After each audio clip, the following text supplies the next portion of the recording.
Hi, I'm Katie Jones, the founder and lead consultant of KJ Consulting Group.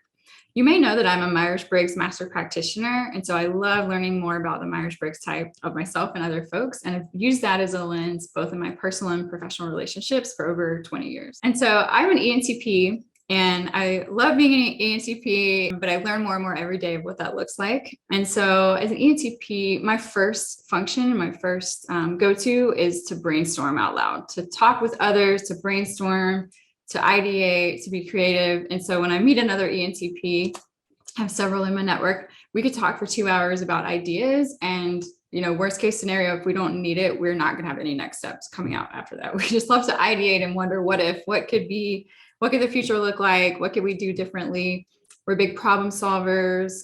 We start big picture and then go to specifics. And so on the flip side, if we have to start very specific or we have to spend a lot of times outside of our type, in the specific details, it can get stressful, it can get de-energizing. It is tough for anyone who's an N. And, one of the strengths that I have, again, is ideating, is creative problem solving, is brainstorming. I'd say one of my growth areas is on following through and creating deadlines and boundaries. And so what I've done for myself, really credit some of the groups that I've worked for to learn and grow in my own working style, is to use tools like calendar, making sure that I have specific goals, have that time to goal set, to reflect, and to plan certain times on my calendar so that I can have chunks of time to work, to give myself some freedom to ideate, as well as some deadlines for myself to work towards.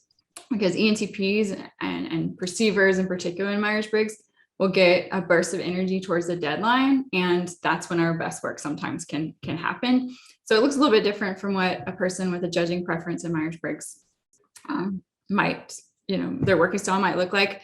And that's really important for us to know and to own and to be okay with and to accept, and just to develop some tools that help us to work more effectively based on our Myers-Briggs type.